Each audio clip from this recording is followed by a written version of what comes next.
Hello and welcome to my channel. I'm Tiffany, a retired librarian turned homeschool mom. And in this video we're going to be looking at both a Caldecott honor book as well as a Coretta Scott King honor book. So here we go. This is The Talking Eggs. So this is by Robert D. Souci or Souci. I'm not sure how that's pronounced. And the illustrations are by Jerry Pinkney. So this is an adaptation of an old Creole tale. So that's from the down south Louisiana era. And the authors believe it was also influenced by European, basically the French, who came there as European settlers.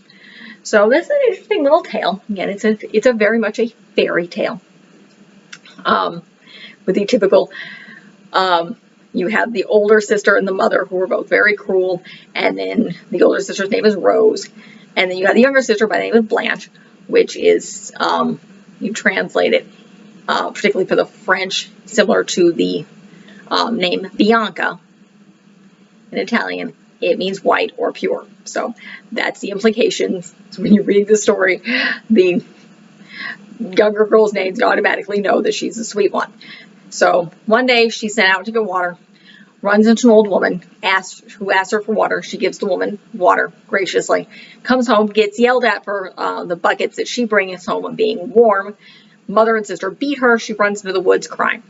Old woman sees her, asks her what's wrong. Little girl tells her, and she's like, I'll give you a warm bed to sleep in and food to eat if you come with me. But you have to make me a promise. No matter what you see, you cannot laugh. So woman takes her into the woods, Blanche promises, as she would, and the first thing she sees, I'll bring up the illustrations here. Where are we going? Alright, here we go. So, this is the first thing the girl sees. She sees this cow with two heads, corkscrew horns, and neighs like a donkey. And then she sees these, let's see if I can get the picture here, the multicolored chickens.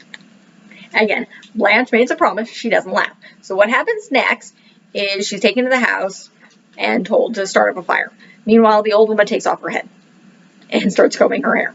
Blanche, again, doesn't say anything. Old woman gives her an old beef bone, says put it in the pot, put it in the stove.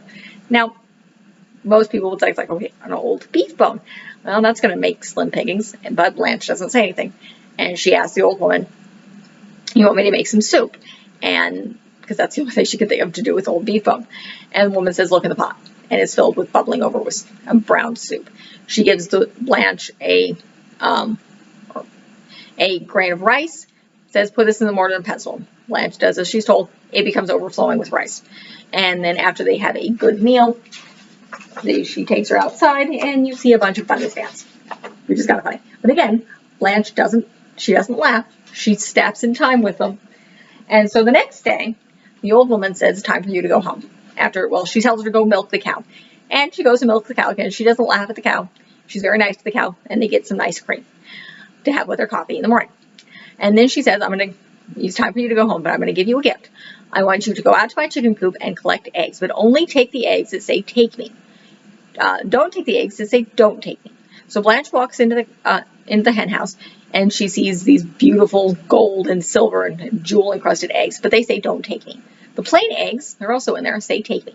So as much as she wants to take the fancy eggs, she follows instructions, and she takes the plain eggs. And the old woman had told her, when you're close to home, throw the eggs behind you, and you'll look behind you and you'll see a surprise. So Blanche does exactly what she's told. And on her way home, she throws the eggs behind her, and she gets all these fancy dresses, and jewels, and fancy slippers, and even a carriage with a horse and a pony. So she comes home with all this stuff. Her mother orders her sister to help her bring all this stuff in the house. So and then her mother makes dinner that night, which her mother hadn't done since Blanche was a little girl, because she's always made Blanche do it. So once Blanche is asleep, this is what her mother says. Her mother goes to Rose and said, in the morning you need to go find that old woman and basically get what your sister got. And when you come back, I'll chase your sister away and we'll go into the city and be fancy ladies. And the sister's like, why don't we just do that now? She's like, because there's not enough here for both of us.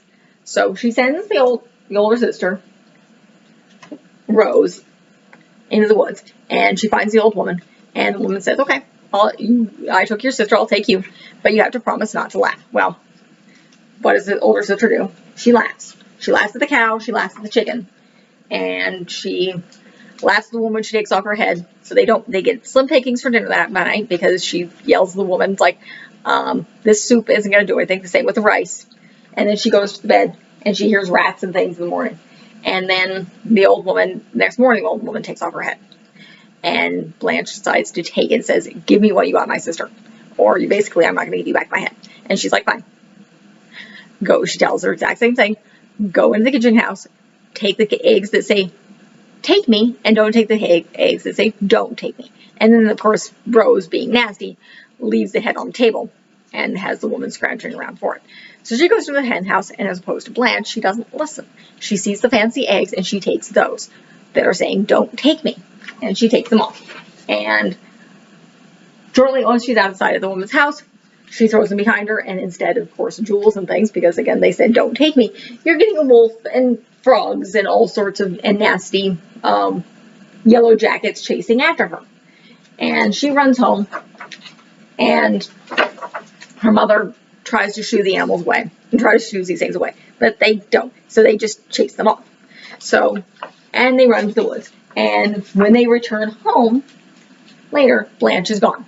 She's taken her stuff and she's gone to the city to live happily, because she assumes what her aunt does. But she continues to be nice and a gracious young girl. Why her mother Rose and spend the rest of the years going into the woods trying to find this old woman, and they never find her again. So that's the crux of this little story. It's very, very cute. Again, it's a typical fairy tale. It's follow instructions. As opposed to some of the Brothers Grimm, it's not necessarily being scared of the old woman in the woods. Instead, this is a benevolent and nice old woman who's like, if you follow instructions, you will get good things. If you piss her off and you don't follow the instructions, you will get bad things. Typical of these fairy tales. It's very much follow the instructions, listen to your elders, and the good and the pure will come out on top. Typical fairy tale. It's very, very fun. I like throwing in these multicultural folk tales and fairy tales, because it allows you to kind of look at the similarities between the Western world with those fairy tales and some of the old, missing with the Creole, the African American tales, where this is being mixed in here. And again, this is considered a Creole tale, and the tale's been told over. It was originally, I believe, in the book. In the beginning, it says it's adapted from a Creole fairy tale, originally in a collection of Louisiana stories by folklorist, I'm going to mispronounce this, Acel Fortier, and it was published in the late 19th century. And then there's various versions of the story in both Cajun and Gala, which I have no idea where that is. And so it's pretty much traveled to the American South. So it's a kind of a common adaptation of a folk tale there. But again, typical of some of these folk tales of the old woman's not really exactly a trickster, but she is a magic person who is testing them. And again, you have the Blanche and Rose, the good and the evil. And again, Blanche turns out on top because she followed instructions and she was nice and pure. That's typical of these stories. But it's a cool tale. The illustrations are wonderful. As you can see, this is early in the book. It's done, by the looks of it, this looks like watercolor. Very much like watercolor. It's done very, very well. And again, it's kind of an African American tale. So it's great to bring, if that's your culture, to bring that in. This is a fairy tale of people who look like you.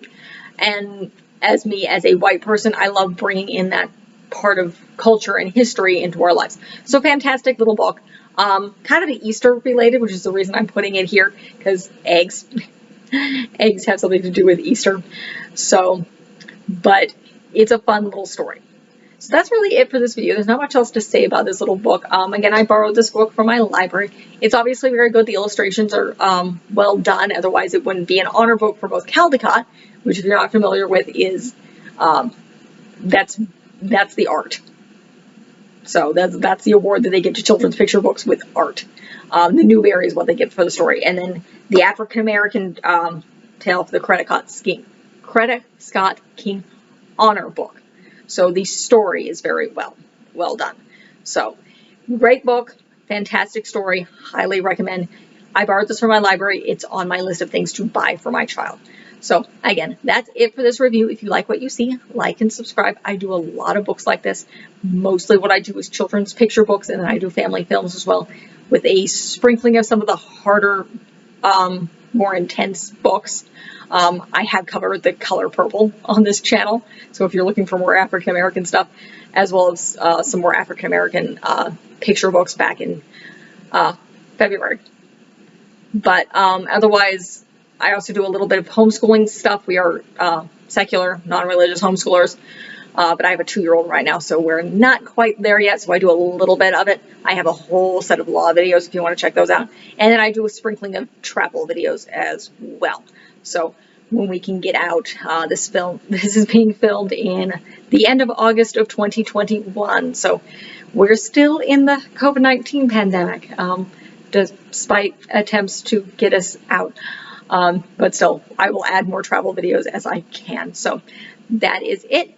Like and subscribe. Thank you.